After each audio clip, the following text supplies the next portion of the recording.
দেখে নাও, তাহলে আজকে আমরা পড়ছি হচ্ছে night train at Deoli second part. তো এখান থেকে মোটামুটি হচ্ছে মূল গল্পটা শুরু হচ্ছে যে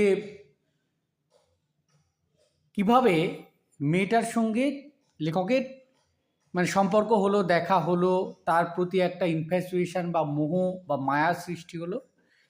আগের অংশে আমরা যেটা পড়েছি সে হচ্ছে পাস্ট ইভেন্টগুলোকে মনে করে তার মনের মধ্যে বেশ কিছু ঘটনা যেটা চলছে সেটা একদম আমরা ফার্স্ট ক্লাসে পড়েছি।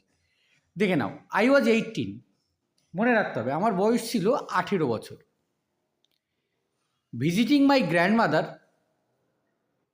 আমি যখন আমার দিদিমার সঙ্গে দেখা করতে গিয়েছিলাম। And the night train stopped at Deoli, আর রাত্রিকালীন ট্রেনটা থেমেছিল দেউলি স্টেশনে। A girl came down the platform, একটা মেয়ে নেমে এসেছিল প্ল্যাটফর্মে।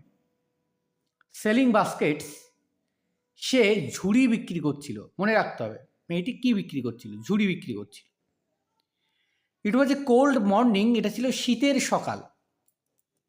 And the girl had a শাল থ্রোন অ্যাক্রস আর শোল্ডার্স, এবং মেয়েটা তার গায়ে একটা শাল জড়িয়েছিল। দেখো এর খুব একটা ইন্টারেস্টিং ব্যাপার আছে, তোমরা মানে সিজনটাকে নিয়ে গোল পাকাতে পারো। প্রথম কথা বলছি যে লেখক কবে যাত্রা শুরু করছে? মের শুরু।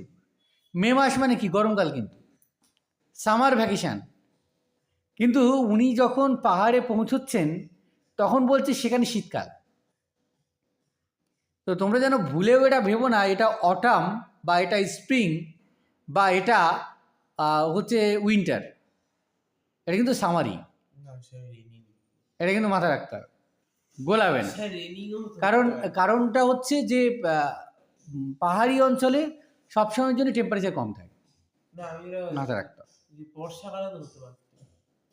দেখে নাও, দ্য গার্ল হ্যাড এ শাল থ্রোন অ্যাক্রস হার শোল্ডার, মানে মেয়েটার গায়ে জড়ানো ছিল একটা শাল। হার ফিট ওয়ার বেয়ার, তার পাগুলো ছিল খোলা, খালি পায়ে ছিল, সে পায়ে জুতো ছিল না।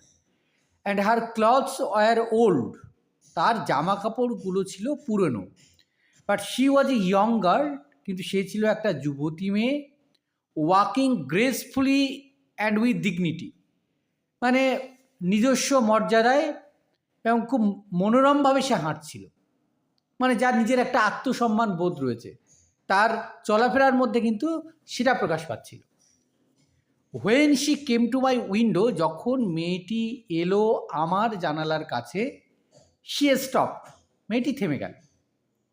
শি স দ্যাট, সে দেখলো যে I was looking at her ইন্টেন্টলি, যে আমি খুব একাগ্রতার সঙ্গে আমি তার দিকে বা এক মনে তার দিকে তাকিয়ে আছি।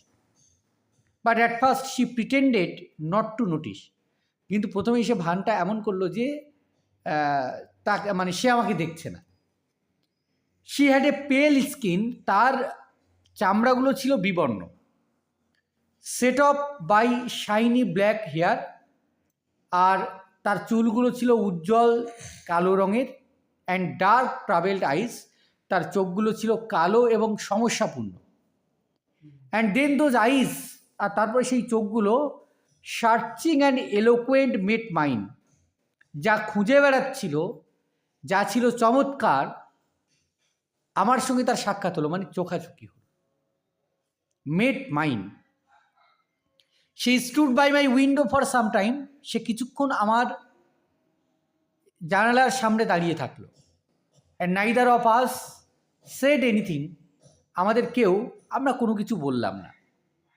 But when she moved on, কিন্তু যখন সে চলে যাচ্ছিল, I found myself leaving my seat and going to the carriage door, তখন আমি কি করলাম যে আমি আমার বসার জায়গা থেকে উঠে পড়েছিলাম, আর আমি সেই ট্রেনের দরজা যেটা ছিল সেখানে গিয়ে দাঁড়ালাম।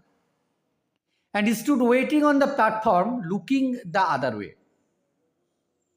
আর তারপর প্ল্যাটফর্মে গিয়ে আমি তাকিয়েছিলাম অন্যদিকে। I walked across to the tea stall, আমি হাঁটতে হাঁটতে চলে গেলাম চায়ের দোকানের কাছে। A kettle was boiling over on a small fire, হালকা আগুন জ্বলছিল, সে আগুনের উপরে একটা কেটলি বসানো ছিল। But the owner of the stall was busy serving tea somewhere on the train. কিন্তু ওই চায়ের দোকানের যে মালিক, সে হচ্ছে ওই ট্রেনের অন্য প্রান্তে চা বিক্রি করতে গিয়েছিল। The girl followed me behind the stall, আর মেয়েটা আমাকে অনুসরণ করতে করতে সেই স্টলের পিছন দিকে এসে দাঁড়াল। Do you want to buy a basket, সে জিজ্ঞাসা করলো, আপনার কি একটা ঝুড়ি প্রয়োজন? They are very strong, made of the finest cane, cane মানে হচ্ছে বেত, ওই যেগুলো খুব শক্ত, আর এগুলো হচ্ছে বেতের তৈরি, সুন্দর বেতের তৈরি। নো আই সেড, আমি বললাম না, I don't want a basket, আমার কোনো ঝুড়ি চাই না। We stood looking at each other for what seemed a very long time, আমরা একে অপরের দিকে তাকিয়ে অনেকক্ষণ দাঁড়িয়ে থাকলাম। অ্যান্ড শি সেড, তারপর সে বলল, are you sure you don't want a basket, আপনি নিশ্চিত যে আপনার কোনো ঝুড়ি চাই না? অলরাইট, ঠিক আছে, গিভ মি ওয়ান, আমাকে একটা দাও, আই সেড, আমি বললাম। And I took the one on top, একদম যে ঝুড়িগুলো সাজানো ছিল তার উপর থেকে আমি একটা নিলাম। And gave her a rupee, মনে রাখতে হবে তাকে 1 টাকা দিলাম। Hardly daring to touch her fingers, কিন্তু আমি কোনোভাবেই তার আঙুল স্পর্শ করার সাহস দেখালাম না। পড়া থাকবে এই পর্যন্ত। দেখে নাও, কিছু জিজ্ঞাসা করার থাকলে করে নাও।